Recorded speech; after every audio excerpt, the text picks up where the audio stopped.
ассалому алайкум бинандагони азиз, нашри ҷанбастии барномаи иттилоотии навидро мустақиман аз телевизиони Сафина манзуратон мегардонем. Дар студия Дилафрӯз Комилзода. фармони президенти ҷумҳурии Тоҷикистон дар бораи зиёд намудани андозаи маоши амалкунандаи вазифавии кормандони раёсати Академияи миллии илмҳои Тоҷикистон ва муассисаҳои тобеи он бо мақсади дастгирии давлатӣ ва тақвияти вазъи иҷтимоии кормандони раёсати Академияи миллии илмҳои Тоҷикистон ва муассисаҳои тобеи он мутобиқи моддаҳои 147 ва 149 Кодекси меҳнати ҷумҳурии Тоҷикистон фармон медиҳам. андозаи маоши амалкунандаи вазифавии кормандони раёсати Академияи миллии илмҳои Тоҷикистон ва муассисаҳои тобеи он аз 1 сентябри соли 2021 мувофиқи замимаҳои 1 ва 2 зиёд карда шавад. ҳукумати ҷумҳурии Тоҷикистон дар муҳлати 1 моҳ санадҳои меъёрии ҳуқуқи дахлдорро ба фармони мазкур мутобиқ намояд. Президенти ҷумҳурии Тоҷикистон Эмомалӣ Раҳмон, шаҳри Душанбе, 20 сентябри соли 2021. бо мақсади дастгирии давлатӣ ва тақвияти вазъи иҷтимоии кормандони Академияи миллии илмҳои Тоҷикистон ва муассисаҳои тобеи он фармони президенти ҷумҳурии Тоҷикистон муҳтарам Эмомалӣ Раҳмон аз 20 сентябри соли 2021 таҳти рақами 251 дар бораи зиёд намудани андозаи маоши амалкунандаи вазифавии кормандони Академияи миллии илмҳои Тоҷикистон ва муассисаҳои тобеи он ба тасвиб расид. фармони мазкур ки дар асоси иҷрои дастури супоришҳои роҳбари давлат зимни мулоқот бо олимони кишвар соли 2020 баён карда шуданд амалӣ гардид. дар асоси фармони мазкур андозаи зиёдшавии музди маоши амалкунандаи кормандони Академияи миллии илмҳои Тоҷикистон ва муассисаҳои тобеи он ба ҳисоби миёна 28% ташкил медиҳад. ин иқдоми дурандешонаи пешвои муаззами миллат саривақтӣ буда идомаи мантиқии таваҷҷӯҳи роҳбарияти давлату ҳукумати мамлакат нисбат ба кормандони соҳаҳои илму маориф ва олимони кишвар мебошад.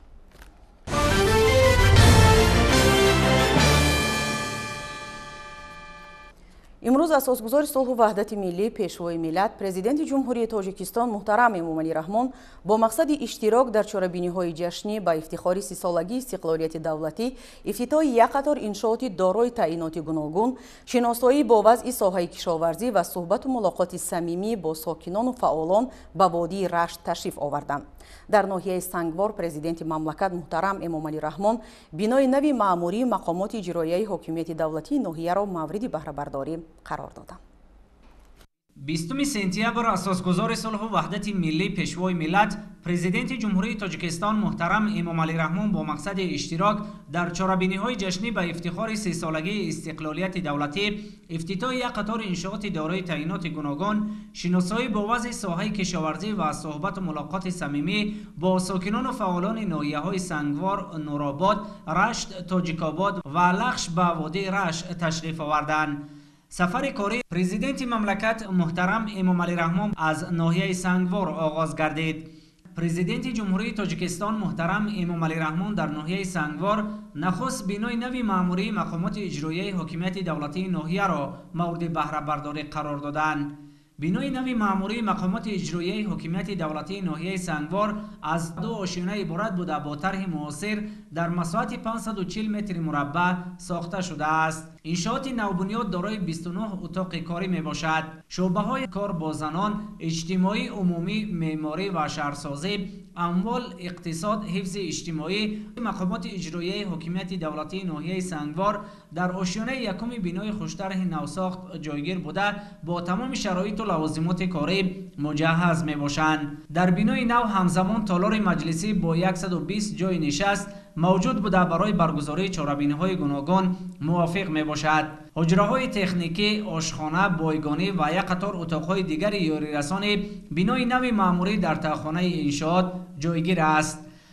бахшида ба ҷашни 30-солагии истиқлолияти давлатии ҷумҳурии Тоҷикистон дар ноҳия бинои мақомоти иҷроияи ҳокимияти давлатии ноҳия бо тамоми шароитҳо сохта ба истифода дода шуд. утоқҳои корӣ бо технологияи муосир муҷаҳҳаз буда барои кору фаъолият тайёр ҳастанд و ما خدمتچیان دولتی در برابر همخواری‌های اساسگذار صلح و وحدت ملی پیشروی معظم ملت پرزیدنت جمهوری اسلامی محترم امامعلی رحمان باید که تمام سعی و کوشش خود را برای آبادی و شکوفایی تاجیکستان عزیز صرف نماییم. فرمایشگر انشاءات دیرکسیون ساختمان انشاءات حکومتی دستگاه اجرایی پرزیدنت جمهوری تاجیکستان بوده، لایحه آن از جانب کارخانه واحد دولتی جمهوری پژوهشگاه لایحه کشی نورآفر تهیه گردیده است. کارهای ساختمانی و پیمانکاری را در بنای نوی مقامات اجرایی حکومت دولتی ناحیه سنگوار متخصصان جمعیت دارای مسئولیت محدود بیدک با سطح و صفت بلند و جوابگو به طلبات و معیارهای معاصر انجام دادند. سرور دولت محترم امامعلی رحمان ضمن شناسایی با شرایط معاصر کار و فعالیت در بنای نوی مأموری مقامات اجرایی حکومت دولتی ناحیه سنگوار به صفت کارهای انجام یافته بهای بلند داده انشاءات را تحفه ارزشمند حکومت مملکت در روزهای تجلیل از 3 سالگی استقلالیت دولتی جمهوری تاجیکستان برای تمام کارمندان و ساکنان ناحیه معنی داد کردند. تاکید کردند به مورد است که بنای نوی مأموری مقامات اجرایی حکومت دولتی ناحیه سنگوار در اساس دستور و راهنمایی‌های بی‌واسطه پیشوای معظم ملت محترم امامعلی رحمان در سمت باز هم بهتر و خوبتر نمودن صفت کار و خدمت رسانی به ساکنان بنیاد کرده شده است. ما متخصصان کارخانه مسئولیتش محدود بیدک کارهای پیمانکاری و ساختمانی را در این انشاءات در اساس طلبات موجوده ساختمانی به انجام رسانیدیم. در رفت کارهای ساختمانی اساساً مصالح اعلی صفت وطنی استفاده گردیده است. از این رو استفاده بنا برای سالهای زیاد کفالت داده می شود.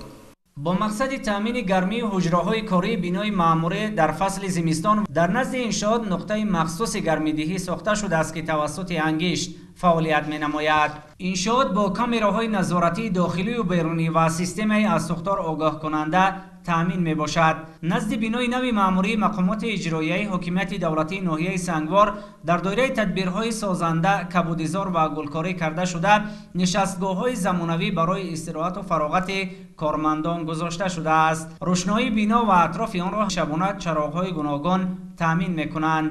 پرزیدنت مملکت محترم امامعلی رحمان پس از شناسایی پوره با امکانات ارزنده کار و فعالیت برای کارمندان مقامات اجرایی حکومت دولتی ناحیه سنگوار در بنای نو بار دیگر آنها را به جشن بزرگ و مقدس ملی 30مین سالگرد استقلالیت دولتی جمهوری تاجیکستان تهنیت گفته جهت اجرای مسئولیت‌های برداشت داشته صداقت به خلق و ملت عزیز و تشویق و ترغیب دستاوردهای زمان صاحب استقلالی دستور و هدایت‌های سودمند دادند.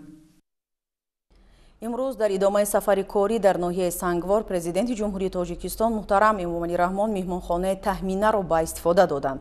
راهبری دولت محترم امامعلی رحمان با در نظر داشت اقلیم مساعد، طبیعت، هوای تازه کوهسار، چشمه‌های شفاف در ناحیه سنگوار مسئولان را جهت تأسیس خطرهای نوی سیاحی و فراهمسازی امکانات باز هم بهتر خدمت رسانی به سیاحان داخلی و خارجی موظف نمودند. 20 سپتامبر در ادامه سفر کاری در ناحیه سنگوار اساسگذار صلح و وحدت ملی پیشوای ملت پرزیدنت جمهوری تاجیکستان محترم امامعلی رحمان در مرکز ناحیه بنای مهمانخانه تهمینه را به استفاده دادند. بنای مهمانخانه تهمینه از 4 روشنه عبارت بوده در دایره سالهای رشد دهات، سیاحی و هنرهای مردمی سالهای 2019 2021 با اقدام صاحبکار محلی مصطفی عبداللهیف بنیاد کرده شده است. پیشوای ملت محترم امامعلی رحمان همیشه دستگیر و راهنمای صاحبکاران سازنده و آبادگر و وطندوست می باشد. ما با دستگیری پرزیدنت مملکت ما روح الهامی تازه گرفته دست به کارهای آبادانی میزنیم. مهمانخانه تهمینه را در اساس دستگیری‌های راهبر دولت ساخته به استفاده دادیم که دارای شرایط‌های مساعد برای مهمانان و سیاحان می باشد. در آینده کوشش میکنیم که تا در دیگر تدبیرهای آبادانی این گوشه دیار سهمگزار باشیم. انشاءات خوشطرح و زمانوی خدمت رسانی دارای 12 حجره 2 و 3 نفره از جمله 3 لیوکس بوده با استفاده از عنصرهای خاص ملی آرا داده شده با تمام شرایط استراحت و فراغت تأمین می باشند. مهمانخانه نوبنیاد امکان قبول 25 نفر مزاج در یک وقت را دارا است. انشاءات معاصر خدمت رسانی همچنین دارای مجلسگاه با 50 جای نشست می باشد. در رفت کارهای ساختمانی در این انشاءات 20 نفر با جای کار موقتی با مورد استفاده قرار گرفتن آن 10 کس با شغل دائمی تأمین گردیدند. بنیاد و مورد استفاده قرار گرفتن چنین مهمانخانه‌های زمانوی در ناحیه سنگوار سری وقتی می باشد، زیرا ناحیه دارای موضع‌های زیاد سیاحی و تاریخی و طبیعت زیبای و مفتون کننده است و همه ساله سیاحان زیاد از آنها دیدن می‌کنند. миннатдории худро ба асосгузори сулҳу ваҳдати миллӣ пешвои миллат президенти ҷумҳурии тоҷикистон муҳтарам эмомалӣ раҳмон мерасонем, зеро маҳз бо дастгирии он кас имрӯзҳо дар таҷлили 30-солагии истиқлолияти давлатии ҷумҳурии тоҷикистон ин меҳмонхона дар ноҳияи сангвор ба истифода дода шуд ва мо бо ҷои кор таъмин шудем. кӯшиш мекунем ки ба меҳмонон хизматрасонии хуб ба роҳ монем ва меҳмондории тоҷиконро барои сайёҳон дар сатҳи баланд муаррифӣ намоем. سرور دولت محترم امامعلی رحمان هنگام شناسایی با شرایط خوب خدمترسانی در مهمانخانه تأمینه اقدام صاحبکار وطنی را باعث دستگیری ارزیابی کرده، جهت استفاده پره از امکانات و اقتدارهای موجوده در سمت رشد ساحه سیاحی و معرفی وطن عزیز برای سیاحان خارجی به مسئولان دستور و سپارش‌های مشخص دادند. در ناحیه سنگوار در مجموع 7 مهمانخانه و زیاده از 20 مهمانخانه خرد سریراهی فعالیت داشته، تدبیرها در سمت بنیاد و به استفاده دادن انشاءات خدمترسانی برای سیاحان، اجنسی‌ها عاید به تشکیل و استحصال محصولات و خدمترسانی توریستی سال از سال در اساس راهنمایی‌های سازنده پیشوای معظم ملت وسعت داده می‌شوند. رهبر دولت محترم امامعلی رحمان با انابت طبیعت، هوای تازه کوهسار، چشمه‌های شفاف در ناحیه سنگوار مسئولان را جهت تأسیس خط‌سیرهای نوی سیاحی و فراهمسازی امکانات باز هم مساعد و بهتر خدمترسانی به سیاحان داخلی و خارجی موظف نمودند.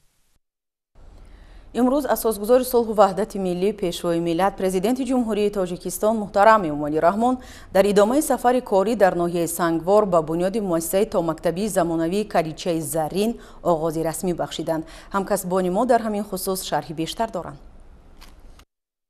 20 سپتامبر اساسگزار صلح و وحدت ملی پیشوای ملت پرزیدنت جمهوری تاجیکستان محترم امامعلی رحمان در ادامه سفر کاری در ناحیه سنگوار با بنیاد مؤسسه تا مکتبی زمانوی کلیچه زرین آغاز رسمی بخشیدند. کودکستان زمانوی در مرکز ناحیه سنگوار برای 100 نفر دستوریک در اساس هدایت‌های همیشگی سرور معارف پرور مملکت محترم امامعلی رحمان با اقدام جمعیت دارای مسئولیت محدود زرینگ بنیاد کرده می شود. فرمایشگر مؤسسه نوی تا مکتبی مقامات اجرایی حکومت دولتی ناحیه سنگوار بوده، لایحه انشاءات زیبا از جانب جمعیت سهامی کشاده معماری و شهرسازی شهر دوشنبه تهیه گردیده است.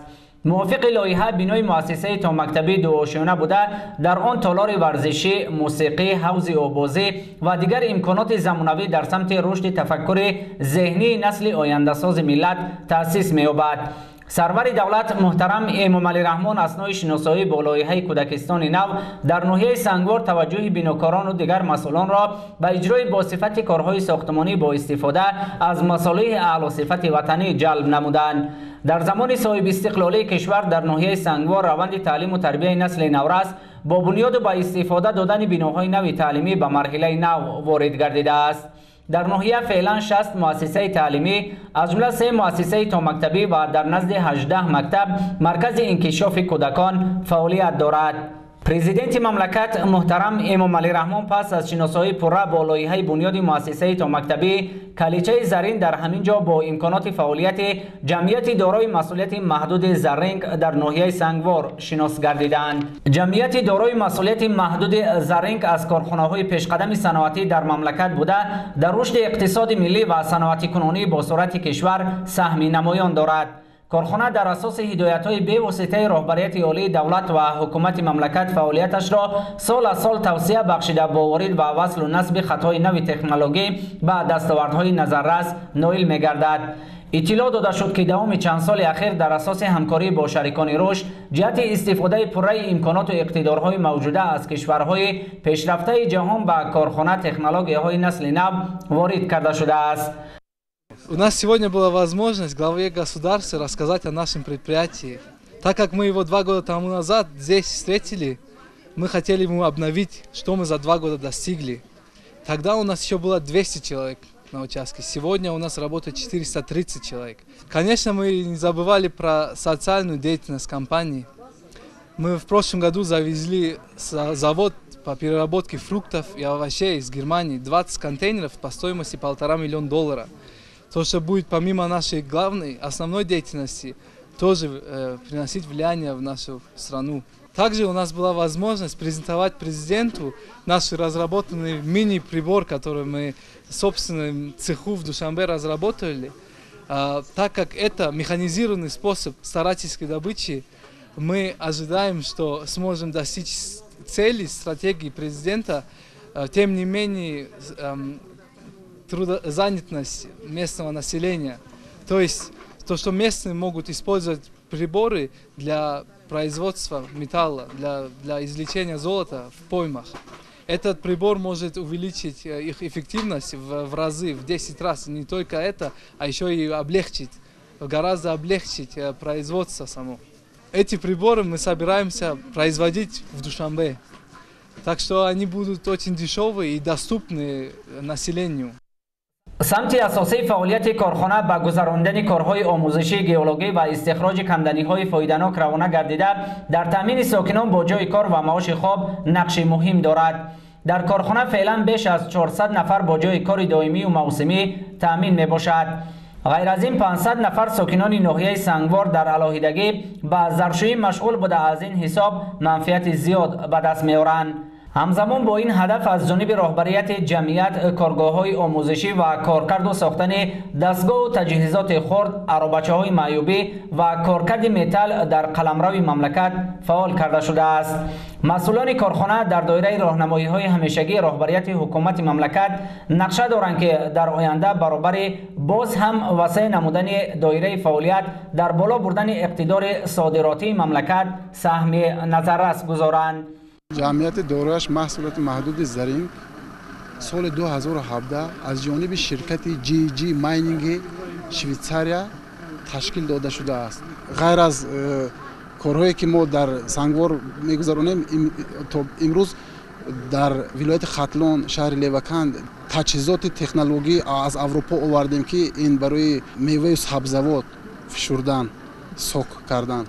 در شهر حصار امسال ما 30 هکتار زمین کشاورزی رو گرفته برای سنجش پمیدور، شناندیم پمیدور گیبرید که برای آینده در تمتن زواد باید استفاده بریم. متخصصی که ما در این طول 7-8 ماه تیار میکنیم، حتی در زمستان برای اونها معاش معین پرداخت میکنیم. سرور دولت محترم امام علی رحمان با رهبریت کارخانه برای دستگیری از اقدام‌های سازنده دولت و حکومت مملکت در سمت تأسیس جایهای نو کاری، کارکرد اشیاء خام وطنی اظهار سپاس و منتداری نموده به مسئولان جهت دستگیری از تشبس‌های نیک و باقرار در رشد اقتصاد ملی دستور و سپارش‌های مشخص دادند. роҳбари давлати тоҷикистон муҳтарам эмомалӣ раҳмон дар ноҳияи сангвор ҳамчунин аз намоиши маҳсулоти кишоварзӣ дидан намуданд. дар намоишгоҳ беҳтарин анвои кишоварзӣ, хоҷагии ҷангал ва маҳсулоти ҳунарҳои кадбонуҳои ин гӯшаи дурдасти мамлакат ба таври густурда муаррифӣ карда шуд. 20 сентябр асосгузори сулҳу ваҳдати миллӣ пешвои миллат президенти ҷумҳурии тоҷикистон муҳтарам эмомалӣ раҳмон дар ноҳияи сангвор ҳамчунин аз намоиши маҳсулоти кишоварзӣ дидан намуданд. кишоварзони ноҳияи сангвор сол аз сол дар заминаи иҷрои дастуру роҳнамоиҳои бевоситаи пешвои миллат дар роҳи расидан ба ҳадафи стратегии ҳукумати мамлакат таъмини амнияти озуқаворӣ ба дастовардҳои назаррас ноил гардида ҳаҷми истеҳсоли маҳсулотро афзоиш медиҳанд. در نمایشگاه بهترین انواع محصولات کشاورزی، خوجگی جنگل و هنرهای کدبانوهای این گوشه دوردست مملکت به طور واسع معرفی کرده شد. سرور دولت محترم امام علی رحمان ضمن صحبت آزاد و صمیمی با کدبانوهای نویه که با پختن نانهای لذیذ مشغول بودن جهت آموزش این هنر به جوان دختران به آنها مصلحت‌های سودمند دادند. در ناحیه سنگوار با هدایت‌های همیشگی پیشوای معظم ملت محترم امام علی رحمان در سمت احیا و رشد و انکشاف هنر و عنعنه‌های قدیمی ملی تدبیرهای سودمند عملی می‌گردد و توجه جوانان به آموزش آنها طی سال‌های اخیر دوچند شده است. شغل اساسی ساکنان این ناحیه کوهستانی مملکت اساساً کشاورزی بوده. اهل زحمت همساله در ادامه تدبیرها در سمت تامین امنیت عضوقواری ثمرناک و عاقلانه استفاده بردن هر یک قطعه زمین کارم با گرفتن حاصل فراوان در قنوات بازار استعمالی سهم شایسته می‌گذارند. در ناحیه سنگور 586 خواجگی دهقانی و کشاورزی فعالیت داشته. سال روان در اساس دورنما در میدان 1540 گکتار غله‌دانه، 1117 گکتار کارتوشکا، 214 گکتار سبزوات، 55 گکتار زغیر، 4 گکتار پولیزی کش کرده شده، 19 گکتار باغ نو بنیاد گردیده است.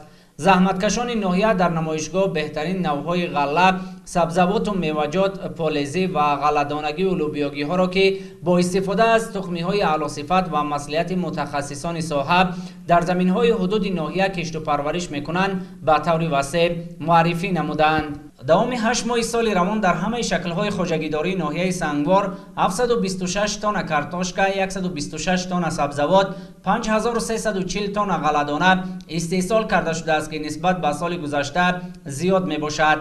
ضمن بازدید پیشوای ملت محترم امام علی رحمان از نمایش دسترنج مهنتکشان ناحیه اطلاع داده شد که در این دوره حجم استحصال محصولات کشاورزی بیش از 134 میلیون و 555 هزار سامانی را تشکیل داده است که در قیاس به همین دوره سال 2020 1 میلیون سامانی زیاد است. در پیام این ساله خود پیشوای معظم ملت جهت دستگیری دهقانان یعنی که ابراز داشتند که خواجگی دهقانی از انداز یگانه آزاد کرده شند. این با رفت کاری خواجگیداران یک تکانی دلخواه می‌دهد. امروز کشاورزان ناحیه سنگور هر یک وجب زمین رو ثمرناک استفاده برده هستند که به میدان کشتی کارتوشکا، میدان کشتی غله‌دانگی رو زیاد کردند. در مجموع در دوام 30 سال استقلال جمهوری تاجیکستان در میدان 624 گکتار باغ‌های نو بنیاد کرده شدند که از این 4 گکتارش باغ نو، 2 گکتارش باغ اینتنسیوی که امروز ثمره خوب داده هستند. در نمایشگاه همزمان محصولات خواجگی جنگل و گل و گیاهای طبابتی به نمایش گذاشته شده. زنبور عسل پروران نامدار ناحیه نمودهای گوناگون عسل طبیعی و از جهت اکولوژی تازه را که از گل و گیاهای طبیعت ناتکرار این گوشه دیار آماده کرده می شود معرفی کردند. تاکید شد که اقلیم و طبیعت ناحیه برای زنبور عسل پروری خیلی مناسب بوده. همساله با افزایش دادن اویله های زنبور عسل محصولات زیادی از جهت اکولوژی تازه و طبابتی به دست آورده می شود. فعلا اویله های زنبور عسل در ناحیه سنگوار به بیش از 14,000 می رسد و زنبور پروران در اساس هدایت های رهبریت عالی حکومت مملکت عسل طبیعی و صادراتی را افزون و در تامین ساکنان به آن سهم مناسب می گذارند. سال 2021 در ناحیه 313 تن عسل استحصال کرده شده است. پرزیدنت جمهوری تاجیکستان محترم امام علی رحمان افزایش حجم استحصال محصولات کشاورزی را در ناحیه سنگوار با تجربه زحمتکشان و احساس بلند مسئولیت شناسی آنها در سمت استفاده عاقلانه و با مورد زمین مربوط دانستند. سرور دولت برای استفاده امکانات و اقتدارهای موجوده جهت تامین فراوانی محصولات تر و تازه وطنی به مسئولان دستور و سپارش‌های مشخص دادند. پیشوای ملت محترم امام علی رحمان در ناحیه سنگوار بینای نوی کمیته اجرایی حزب خلقی دموکراتی تاجیکستان در این ناحیه را نیز به استفاده دادند. بینای مأموری حزب از 2 آشیانه عبارت بوده، دارای حجره‌های کاری، مجلسگاه، تالار برگزاری میزهای مدور می باشد.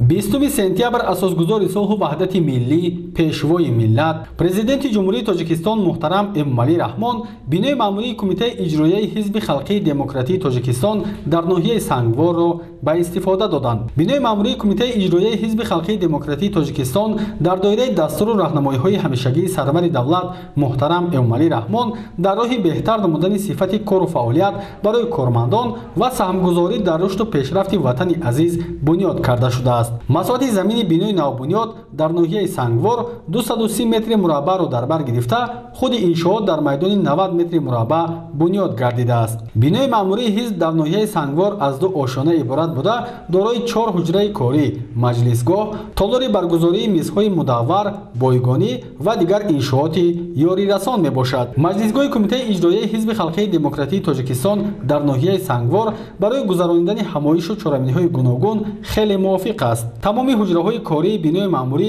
бо компютер, мизу курсӣ ва дигар шароити фаъолият таъмин мебошанд. иттилоъ дода шуд, ки аксарияти кормандони кумитаи иҷроияи ҳизби халқии демократии Тоҷикистон дар ноҳияи Сангворро ҷавонон ташкил медиҳанд ва онҳо аз технологияи замонавӣ ба хубӣ бархурдор мебошанд.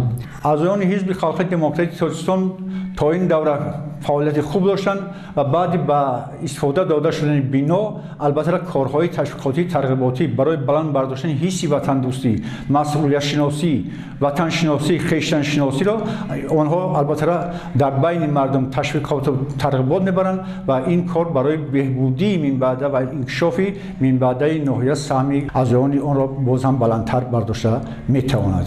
ёдовар мешавем, ки корҳои сохтмонӣ дар иншоот 24 июни соли 2019 бо иштироки бевоситаи сарвари давлат муҳтарам Эмомалӣ Раҳмон оғоз гардида буд ва инак дар рӯзҳои таҷлил аз ҷашни бузурги миллӣ 30-солагии истиқлолияти давлатии ҷумҳурии Тоҷикистон бо сатҳу сифати баланд ба анҷом расонида шуд. дар бунёди бинои маъмурии кумитаи иҷроияи ҳизби халқии демократии Тоҷикистон дар ноҳияи Сангвор саҳми соҳибкорони ватанӣ назаррас мебошад. пешвои миллат муҳтарам Эмомалӣ Раҳмон зимни шиносоӣ бо шароити корӣ дар бино ба сифати корҳои анҷомёфта баҳои баланд дода, ҷиҳати боз ҳам беҳтар намудани кору фаъолият, ҳифзи музаффариятҳои даврони соҳибистиқлолии кишвар ва саҳмгузорӣ дар тадбирҳои созандаву ободонии диёри азиз ба масъулин дастуру ҳидоятҳои судманд доданд.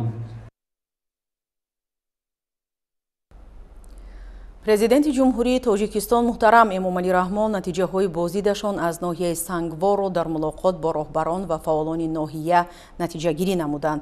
ин мулоқоти самимии роҳбари давлат бо сокинони ноҳия дар қасри Фарҳанг доир гардид. асосгузори сулҳу ваҳдати миллӣ, пешвои миллат, президенти ҷумҳурии Тоҷикистон муҳтарам Эмомалӣ Раҳмон пас аз ифтитоҳи як қатор иншооти гуногун дар толори қасри Фарҳанг бо роҳбарон ва фаъолони ноҳияи Сангвор мулоқоти самимӣ доир карданд. нахуст сарвари давлат муҳтарам Эмомалӣ Раҳмон ҳамаи иштирокчиён ва мардуми заҳматдӯсти ноҳияро бо ҷашни муқаддасу бузурги 30-солагии истиқлоли давлатии Тоҷикистон табрику таҳният намуданд. таъкид гардид, ки бо шарофати истиқлоли давлатӣ ва иқдомҳои пайвастаи давлат ва ҳукумати мамлакат дар тӯли 30 соли сипаришуда мардуми ноҳия ба як қатор дастовардҳо ноил гардиданд. барои таъмин намудани рушди соҳаҳои иҷтимоию иқтисодии ноҳияи Сангвор ва баланд бардоштани сатҳу сифати зиндагии сокинони он аз ҳисоби ҳамаи сарчашмаҳои маблағгузорӣ 914 миллион сомонӣ равона гардидааст. дар ин муддат дар ноҳия ҷиҳати бунёду барқарорсозии иншооти маорифу тандурустӣ, афзоиши интиқоли нерӯи барқ, таҷдиду нигаҳдории роҳҳо, дастгирии хоҷагиҳои кишоварзӣ, барқарорсозии инфрасохтори деҳот ва бахшҳои дигар 8 лоиҳаи сармоягузории давлатӣ бо маблағи беш аз 24 миллион сомонӣ амалӣ гардида, ҳоло татбиқи 3 лоиҳаи дигар идома дорад.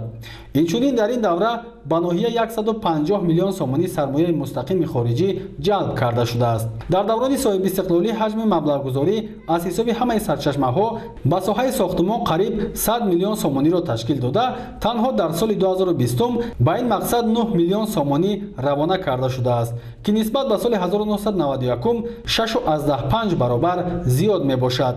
ба хотири таҷлили сазовори ҷашни 30-солагии истиқлоли давлатӣ, тибқи нақшаи корҳои ободонию бунёдкорӣ 85 иншооти таъиноти гуногун сохта ба истифода дода шудаанд ва ҳоло дар ҳудуди ноҳия корҳои созандагӣ бо маром идома доранд. президенти мамлакат муҳтарам Эмомалӣ Раҳмон таъкид намуданд, ки дар барномаи рушди иҷтимоию иқтисодии ноҳияи Сангвор барои солҳои 2021-2025 барои боз ҳам беҳтар гардонидани шароити инфрасохтори ноҳия, бунёди иншооти таъиноти гуногун ва таъсиси ҷойҳои нави корӣ عملی‌سازی 174 لایحه با مبلغ عمومی 150 میلیون سومانی پیش بینی گردیده است. سرور دولت محترم ایومالی رحمان با صاحبکاران و شخصان سخاوتپیشه ناحیه برای اشتراک فعال در کارهای آبادانی اظهار سپاس کردند. ضمن تحلیل دستاوردهای ساحه‌های اقتصادی ملی در ناحیه، پرزیدنت مملکت محترم ایومالی رحمان ضرور شمردند که در ناحیه کارکرد نهایی معدن و کارکرد صنعت محصولات کشاورزی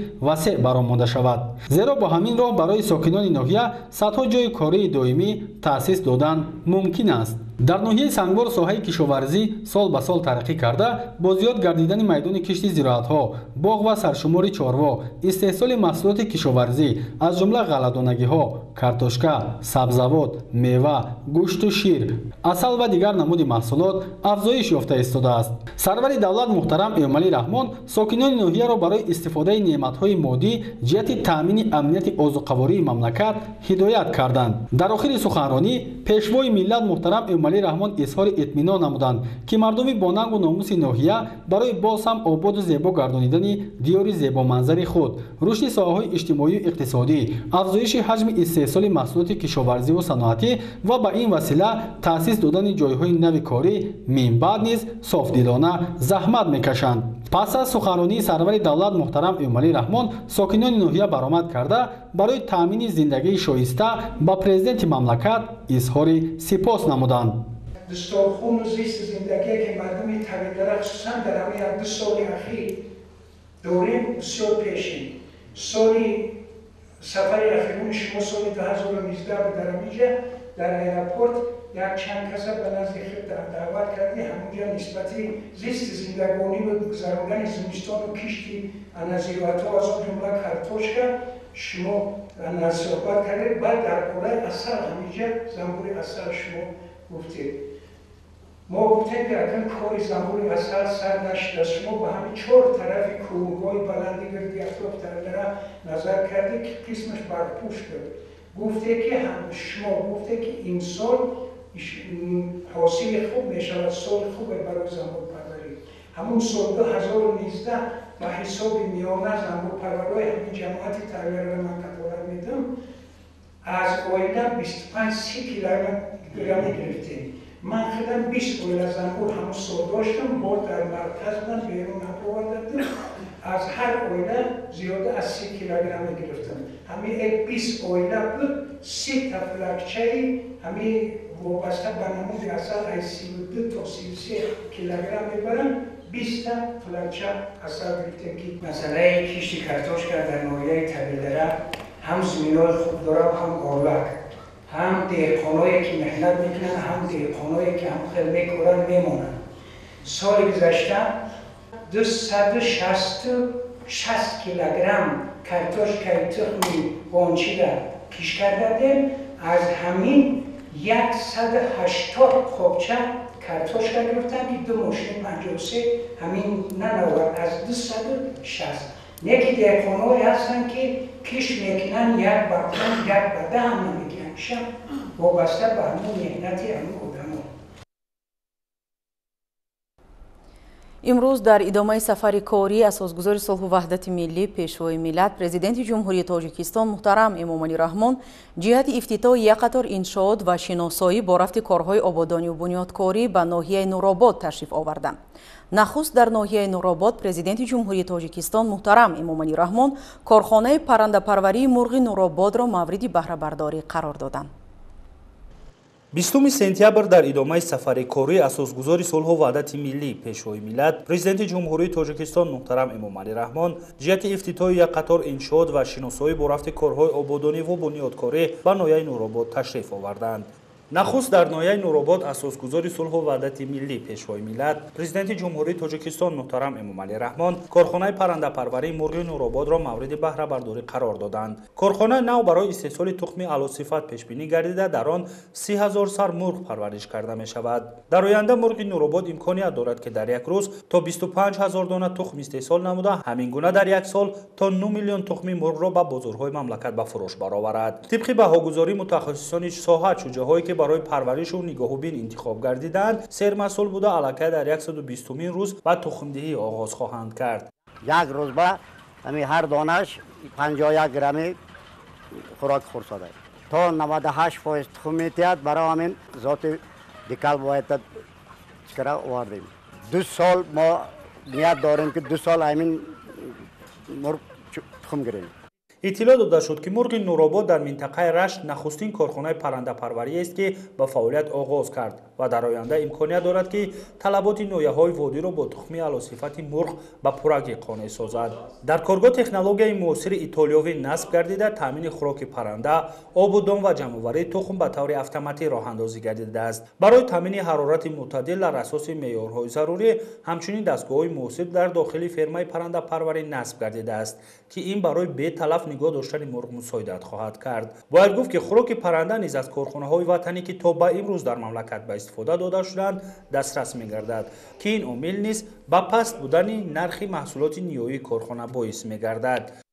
این کارخانه ما برای 30,000 مرغ جایگیر کرده شده است که در 120 روزگی به چی میرسد؟ به تخم. در یک روز 25,000 تخم میتی همین 30,000 مرغ ما که در ناحیه نورآباد و رشت تاجیک‌آباد همین خیلی کارخانه پرنده پروری وجود ندارد. نیت داریم که همین محصولات ما به همین ناحیه ها براریم استحصال کنیم و تامین کنیم همین ناحیه ها را.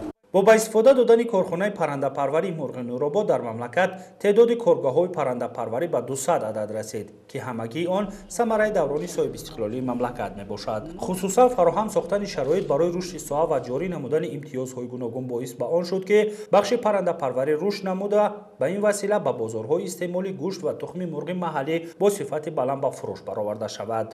امروز در بیقیاس جمهوری کارخانه پرنده پروری خوب فعالیت کردند. استحصال سرشماری پرنده را به 11 میلیون رساندند و استحصال تخم را به قریب به 700 میلیون و تا آخر سال زیاده از 1 میلیارد تخم استحصال میشه. استحصال گوشت پرنده را به 27,000 رساندند که نسبت سال گذشته 10,000 تن زیاد میباشد.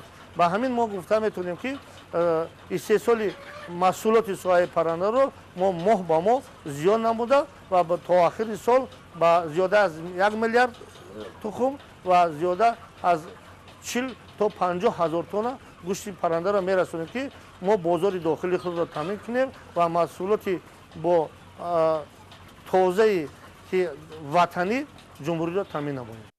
کارخانه پرنده پروری مرغ نورآباد از جانب صاحبکار محلی محمدعلی سنگов بنیاد و آن در اساس تکنولوژی معاصر کار و فعالیت خواهد کرد. اقدامی از 6 نمود انداز از جمله از واردات تکنولوژی معاصر به پورگی آزاد نمودن کارخانه‌های استحصالی که در دایره دستور سفارش‌های پیشوای معظم ملت انجام داده شد هم برای تامین فراوانی محصولات در بازارها و هم صاحب جای کار گردیدن اهالی محلی مساعدت نمود. عین زمان در کارخانه نو 20 ساکن محلی صاحب جای کار دائمی گردیده محصولات نیایی آن در نوبت اول به شهر راغون، ناحیه‌های سنگوار، نورآباد، رشت، تاجیک‌آباد و لخش به خریداران پیشنهاد کرده می شود. ضمن بازدید سرور دولت محترم امامعلی رحمان به مسئولین برای رشد فعالیت کارخانه دستور و مصلحت‌های مفید داده اقدام‌های بنیادکارانه صاحبکاران محلی را نمونه عبرت و قابل دستگیری ارزیابی کردند.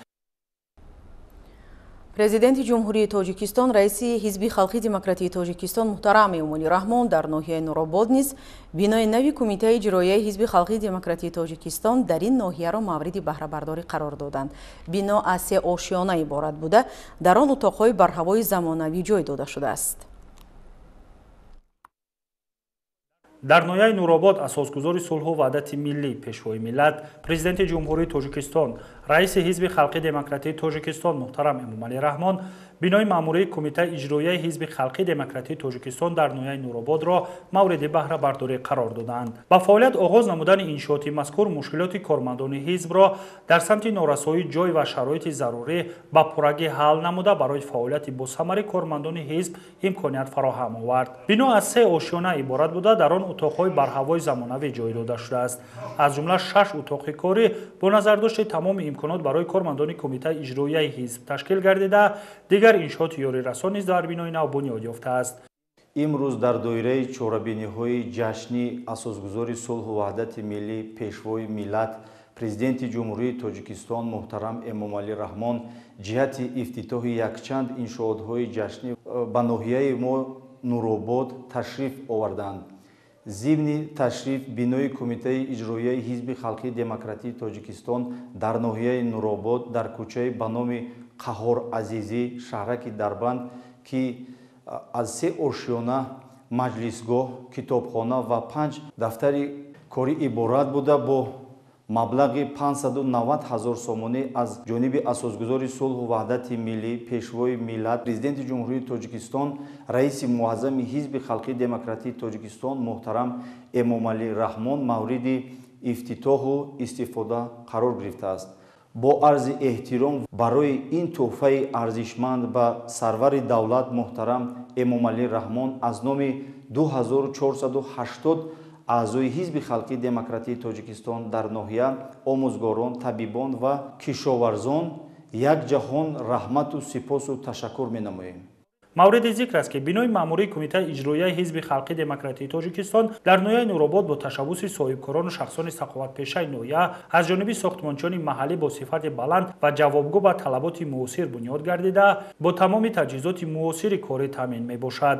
ошёнаи якуми бино аз утоқҳои кормандон, қабати дуюм аз маҷлисгоҳ бо 70 ҷойнишаст ва толори хурд иборат буда, ҳуҷраҳои роҳбарият, китобхона ва дигар иншооти ёрирасон дар қабати сеюми бино ҷой дода шудааст. дар бинои нав барои кормандони кумитаи иҷроияи ҳизб ҷиҳати боз ҳам беҳтар намудани сифати кору фаъолият дар самти ҳифзи дастовардҳои миллӣ ва саҳмгузорӣ дар пешрафти тоҷикистони азиз имконоту шароити мусоид фароҳам мебошад. бо шукргузорӣ аз истиқлолияти давлатии тоҷикистони азиз ба ҷаноби олӣ раиси муаззами ҳизби халқии демократии тоҷикистон муҳтарам эмомалӣ раҳмон миннатдории самимии худро изҳор менамоям ки ба мо кормандони кумитаи иҷроияи ҳизби халқии демократии тоҷикистон дар ноҳияи нуробод чунин як бинои замонавиро дар ихтиёр гузоштанд. мо дар ҷавоб ба ин тӯҳфаи арзанда кори ҳизбро дар ҳам асан равнақ бахшида барои амалӣ намудани барнома ва ҳадафҳои оинумавии ҳизби халқии демократии тоҷикистон кӯшиш менамоем. иншоот бо истифода аз санъати баланди меъморӣ бунёд карда шудааст. қобилбазикр аст ки гирду атрофи бино бо дарахтони сояафкану гулҳои мавсимӣ оро ёфта тамоми роҳраву гузаргоҳҳои он сафолакпӯш ва чароғон карда шудааст. кормандони кумитаи иҷроияи ҳизби халқии демократии тоҷикистон дар ноҳияи нуробод баробари муаззами ҳизб барои фароҳам овардани шароити мусоид таваҷҷӯҳ ва ғамхорӣ нисбат ба кору фаъолияташон изҳори миннатдорӣ намуданд. зимни шиносоии пешвои муаззами миллат муҳтарам эмомалӣ раҳмон ба кори сохтмончиён баҳои баланд дода масъулинро ба хизмати софдилонаю содиқона ба нафъи давлату миллат ҳидоят намуданд. пешвои миллат муҳтарам эмомалӣ раҳмон дар ноҳияи нуробод бинои нави шуъбаи таваллуд ва навзодони беморхонаи марказии ноҳияро мавриди истифода қарор доданд. бо мавриди истифода қарор гирифтани бинои мазкур мушкилоти чандинсолаи бошандагони ноҳияи нуробод пурра бартараф ва сифати хизматрасонии тиббӣ беҳтар карда шуд. иттилоъ медиҳанд ҳамкорони мо.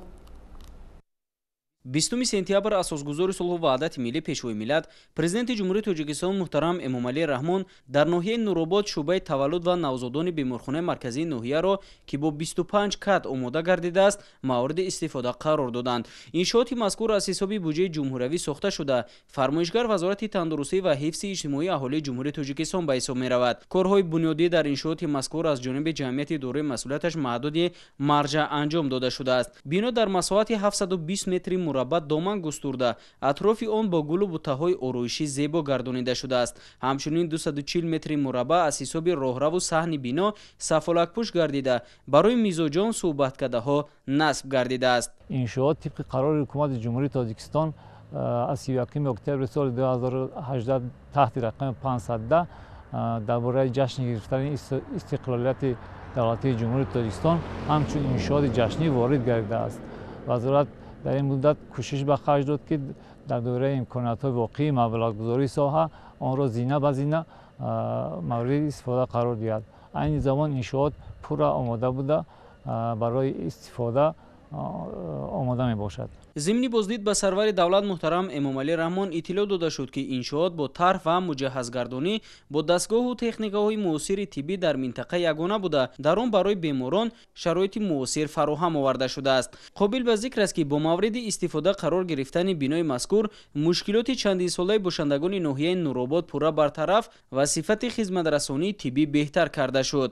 ба аҳолии 78 000 нафараи ноҳияи нуробод 57 нафар табибон 214 нафар табибони муайнаи тиб ва 42 муассисаи табобатӣ хизмат мерасонанд. аз он ҷумла як адад меҳмонхонаи марказӣ, як адад муассисаи кӯмаки аввалияи тиббӣ, 5 адад меҳмонхонаи минтақавӣ, 5 адад маркази саломатии деҳот, 29 адад бомгоҳҳои тиббӣ ва 10 дорухонаи тиббӣ хизмат мерасонанд. шукронаи истиқлолият, шукронаи ҷаноби олӣ ки имрӯз ноҳияи нуробод рӯз аз рӯз инкишоф ва тараққӣ ёфта истодааст. имрӯз аз тарафи пешвои миллат президенти ҷумҳурии Тоҷикистон ба ноҳияи мо як адад автомашинаи сабукрави ёрии таҷлил тақдим гарда шуд ки дар ноҳия то имрӯз набуд.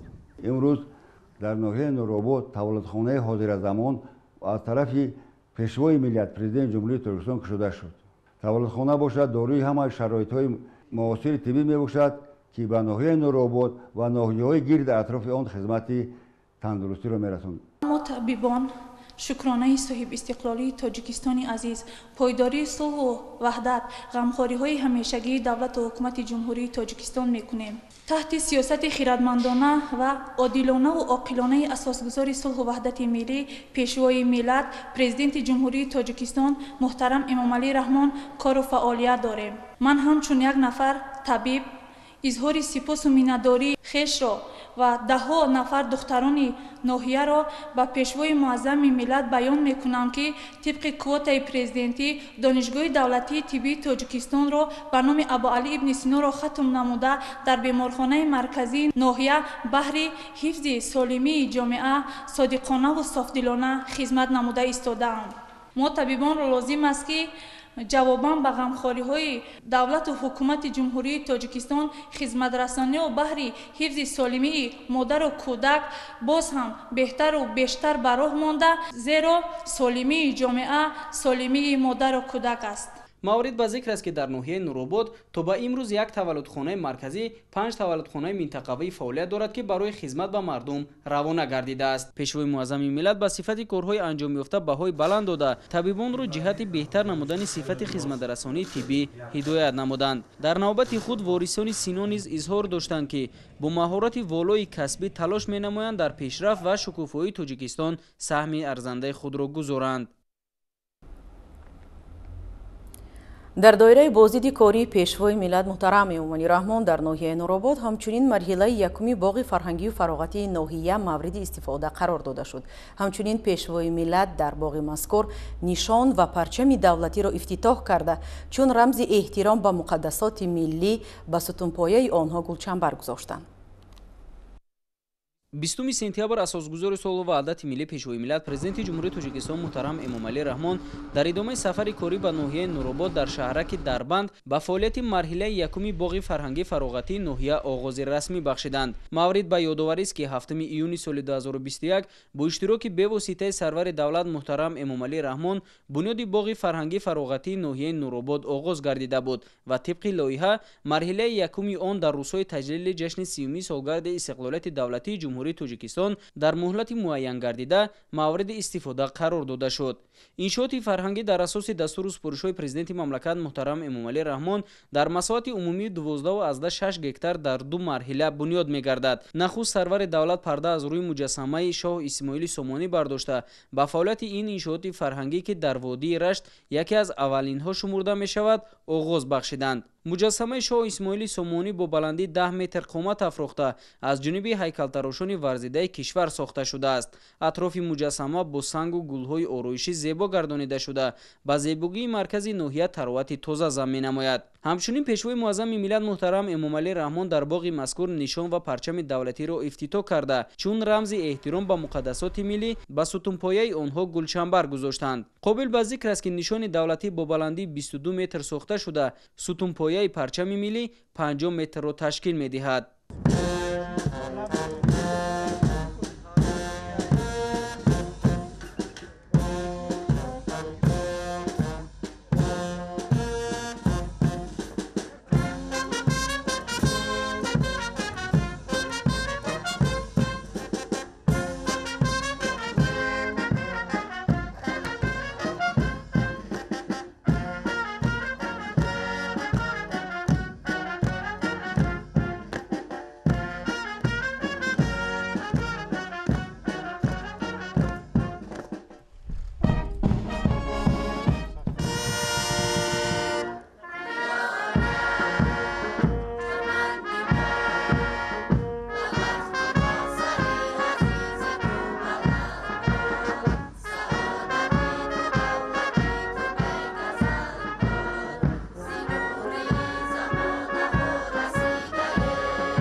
лоиҳаи боғи фарҳангӣ фароғатӣ аз ҷониби пажӯҳишгоҳи лоиҳакаши ҷамъияти савомии кушодаи шаҳрофар таҳия гардида он бо харҷи умумии 37.8 миллион сомонӣ бунёд карда мешавад. То имрӯз аллакай 10.6 миллион сомонӣ аз худ карда шуда қисмати аввали корҳо пурра анҷом ёфтааст ва дар қисмати боқимондаи боғ корҳои бунёдиву тахту ҳамворкунии қитъаҳои алоҳидаи замин идома дорад. фармоишгари иншооти муосир муассисаи давлатӣ мудирияти минтақаи зериобшавандаи нерӯгои барқии обии Роғун буда корҳои паймонкориро ҷамъияти дорои масъулияташ маҳдуди рамзи ваҳдат ба уҳда дорад. мавриди зикр аст ки дар марҳилаи якум тибқи лоиҳа дар ҳудуди иншоот бунёди муҷассамаи шоҳ Исмоили Сомонӣ, нишон ва парчами давлатӣ, сохтмони 12 фаввора, ҳавзи обгирӣ, кашидани хатҳои муҳандисии оби нӯшокӣ, корезӣ, интиқоли барқ, сафолакпӯш кардани роҳрави асосӣ ва гулкориву майсазор намудани маркази боғ ба нақша гирифта шуда буд ки имрӯз ба пуррагӣ анҷом ёфт. зимни шиносоии президенти мамлакат муҳтарам Эмомалӣ Раҳмон ба сифати корҳои анҷомёфта баҳои баланд дода, ҷиҳати саривақт ва дар доираи талаботи муосири шаҳрсозӣ бунёд кардани марҳилаи дуюми боғ ба масъулин дастуру супоришҳои мушаххас доданд. пешвои миллат ҳамзамон бунёду ба истифода додани парчаму нишони давлатӣ ва муҷассамаи шоҳ Исмоили Сомониро дар тарбияи ватандӯстиву хештаншиносии ҷавонону наврасон ва тақвият додани ҳисси ифтихори миллии онҳо нек арзёбӣ намуданд. ҷиҳати сайру гашти шомгоҳон барои сокинон дар боғ имкониятҳои истироҳату фароғат фароҳам гардида тамоми роҳравҳо чароғон карда шудааст. бояд таъкид намуд ки дар ҷарони корҳои обудониву созандагӣ ва васлгарии боғи фарҳангии фароғатии шаҳраки Дарбанди ноҳияи Нуробод зиёда аз 70 нафар сохтмончиону мутахассисони ватанӣ ҷалб гардида маҳсулоти сохтмонӣ низ аз дохили кишвар дастрас мегардад. ҷиҳати бо масъулои сохтмонӣ таъмин намудани коргарон дар ноҳия ҳамчунин корхонаи хурди истеҳсоли бетон бо иқтидори 250 метри мукааб дар як шабонарӯз ба кор дароварда шудааст. инчунин дар доираи шаҳрномаи муассисаи давлатии мудирияти минтақаи зериобшавандаи нерӯгои барқии обии Роғун бо озмоишгоҳи хадамоти назорати давлатӣ дар соҳаи сохтмони кумитаи меъморӣ ва сохтмони назди ҳукумати ҷумҳурии Тоҷикистон тамоми масъолияи сохтмон аз ташхис гузаронида шуда баъди хулосаи озмоишгоҳ барои истифода дар бунёди иншоот иҷозат дода мешавад. президенти мамлакат муҳтарам Эмомалӣ Раҳмон зимни суҳбат бо масъулину сохтмончиони иншооти фарҳангӣ аз натиҷаи корҳои анҷомёфта изҳори қаноатмандӣ карда бунёди боғи фарҳангӣ фароғатии ноҳияи Нурободро ҷиҳати амалӣ намудани ҳадафҳои сесолаи рушди деҳот, сайёҳӣ ва ҳунарҳои мардумӣ нек арзёбӣ карданд. бо таваҷҷӯҳ ба сиёсати бунёдкоронаи пешвои муаззами миллат сокинони ноҳияи Нуробод ваъда доданд ки минбаъд низ сиёсати пешгирифтаи роҳбарияти олии сиёсии кишварро дастгирӣ ва дар пешрафту шукуфоии ватани азиз саҳми муносиби худро мегузоранд. ноҳияи Нуробод як гӯшаи ин кишвар дар ҳоли рушд аст ва маркази ноҳия шаҳраки Дарбанд имрӯз ба як шаҳри замонавӣ табдил ёфтааст. чуноне ки дар сафари навбатии пешвои муаззами миллат мо дидем, сохтмонҳои нав ба нав ифтитоҳ шуданд ва ин боз як шуҳуку шаҳомати шаҳракро боз ҳам баландтар мебардорад. умуман тамоми соҳаҳое ки дар ноҳияи Нуробод ҳастанд дар ҳоли рушданд. авзои имрӯзаи ҷаҳон ҳар як шаҳрванди ҷумҳурро водор месозад ки он баҳри пешравии кишвар доимо дар ҳоли омодабошӣ бошад ва мо барои Тоҷикистони азиз ки ватани мост бояд ки доимо якҷо бошем ва баҳри гулгулшукуфоии он камари ҳимат бандем. имрӯз мо омӯзгорон шукронаи сулҳу ваҳдат истиқлолияти ҷумҳурии Тоҷикистон мекунем ки зери сиёсати хиратмандонаи пешвои муаззами миллат ҷаноби олӣ Эмомалӣ Раҳмон ба кори таълиму тарбияи насли наврас машғул ҳастем. боиси ифтихору шукргузорӣ садри муаззам президенти ҷумҳурӣ муҳтарам Эмомалӣ Раҳмон ба соҳаи мактабу маориф таваҷҷӯҳи хоса дорад. мактаб макони илму маърифат, маҳзани дониш, илму дониш, макони таълиму тарбияи насли наврас мебошад. мо омӯзгорон дар ҷавоб ба ин ғамхориҳои роҳбари оқилу фарзона тамоми сайру кӯшиши хешро баҳри баланд бардоштани сатҳи сифати таълиму тарбияи насли наврас равона месозем. ташрифи навбатии пешвои муаззами миллат муҳтарам Эмомалӣ Раҳмон ба ноҳияи Нуробод ки дар рӯзҳои таҳлил аз ҷашни умуммиллӣ сисолагии истиқлолияти давлатии ҷумҳурии Тоҷикистон рост меояд.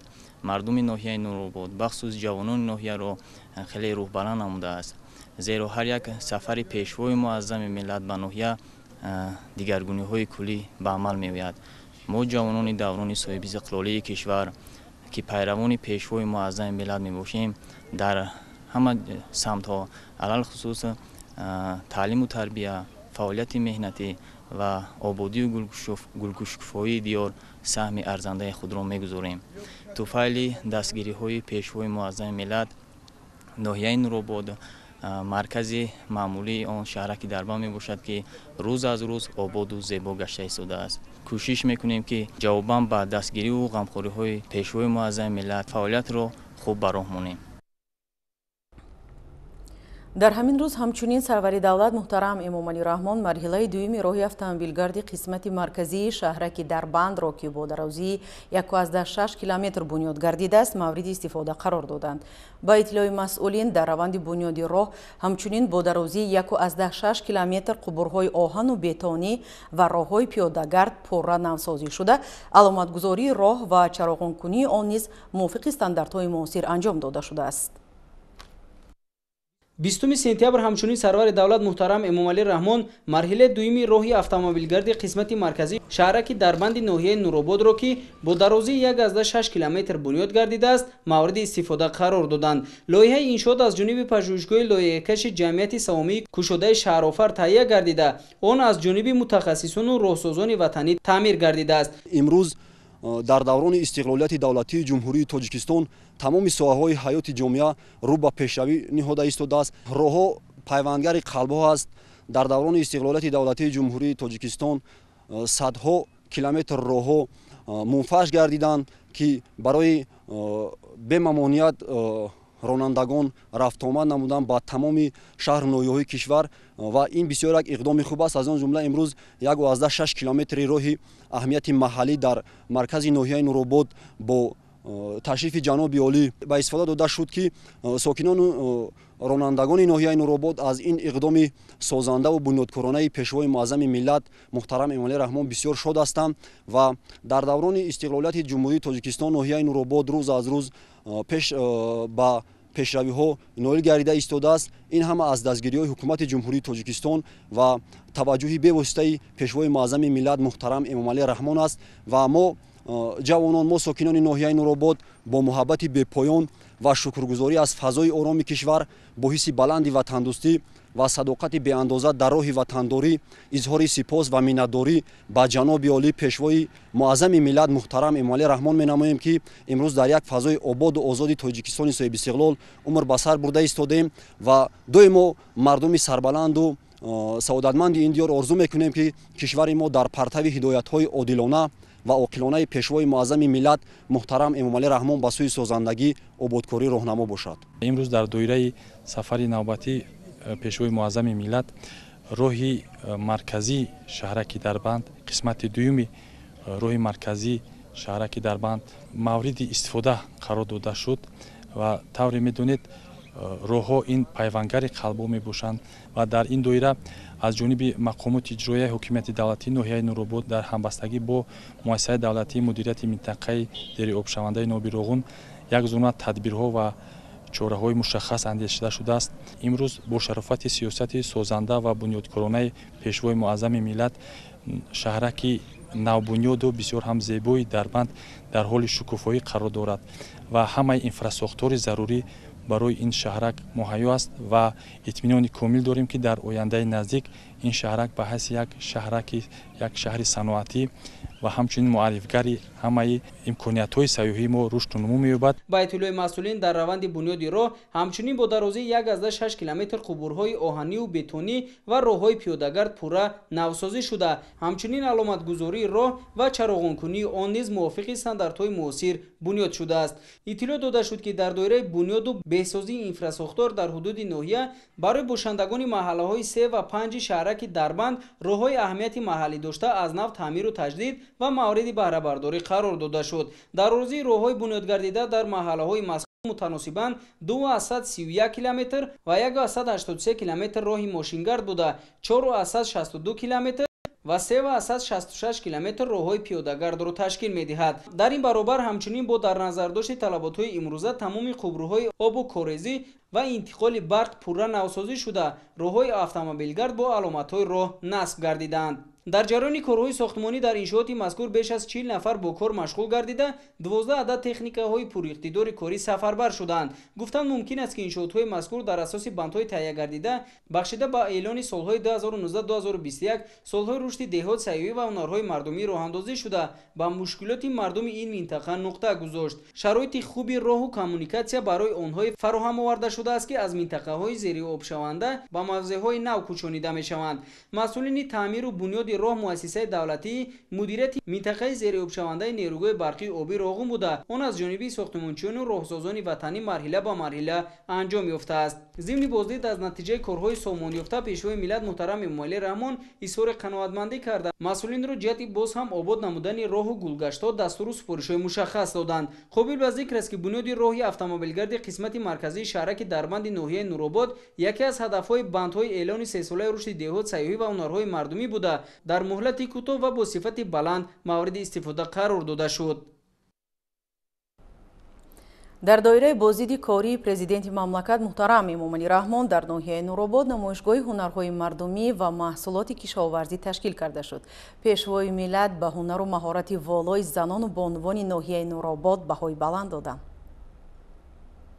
20 сентябр асосгузори соли ваҳдати миллӣ пешвои миллат президенти ҷумҳурии тоҷикистон муҳтарам эмомалӣ раҳмон дар ноҳияи нуробод аз намоишгоҳи ҳунарҳои мардумӣ ва маҳсулоти кишоварзии ноҳия дидан карданд. сарвари давлат муҳтарам эмомалӣ раҳмон зимни боздид аз намоиши дастранҷи мардум ва ҳунармандони чирадасти ноҳияи нуробод бо онҳо суҳбатҳои самимӣ анҷом дода аз ҳамраҳии онҳо нисбат ба сиёсати пешгирифтаи ҳукумати ҷумҳурии тоҷикистон вобаста ба эҳё ва рушди ҳунарҳои мардумӣ изҳори сипос намуданд. иттилоъ дода шуд ки дар доираи эълони сесолаи рушди деҳот, сайёҳӣ ва ҳунарҳои мардумӣ дар ноҳияи нуробод даҳҳо марказҳои касбомӯзии хурду бузург ба фаъолият пардохтанд ки ҷиҳати соҳибкасб гардидани насли ҷавон нақши муассир доранд. пешвои муаззами миллат ба ҳунару маҳорати волои занону бонувони ноҳияи нуробод баҳои баланд доданд. дар навбати худ ҳунармандони чирадасти ноҳияи нуробод ба сарвари давлат ҷиҳати дастгирии ҳунармандону косибон ва намояндагони дигар ҳунарҳои дастӣ изҳори сипос карда ваъда доданд ки минбаъд низ роҳнамоиҳои роҳбари давлатро сармашқи кори худ карда дар пешрафт ва рушди тоҷикистони азиз саҳми муносиб мегузоранд. президенти кишвар муҳтарам эмомалӣ раҳмон ҳамчунин аз намоишгоҳи маҳсулоти кишоварзии ноҳияи нуробод дидан карданд. ба сарвари давлат иттилоъ дода шуд ки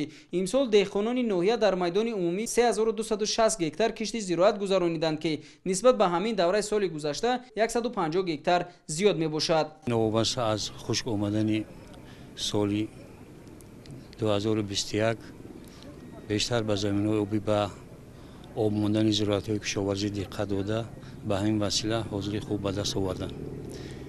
имсол дар ноҳия дар майдони 1360 гектар кишти ғалатнора баромадем ки аз он ҷумла 1001 гектари ин кишти гандум аз тирамоҳӣ то боҳорӣ мебошад. ба ҳамин ҳоло ғара ба анҷом расида шуд ва зиёда аз 2700 тонна ғала ҷамъоварӣ намуданд. деҳқонони ноҳия ба кишти зироатҳои техникӣ аҳамият дода дар майдони 248 гектар кишти зироатҳои техникиро баромондем. аз он ҷумла зағир, автопараст, маъсар ки имсол бори аввал ноҳия дар майдони 58 га кишти маъсарро баромондем ва ҳосили дилхоҳ гирифтем ва умед дорем ки ин зироатро дар солҳои оянда зиёдтар кишт менамоем.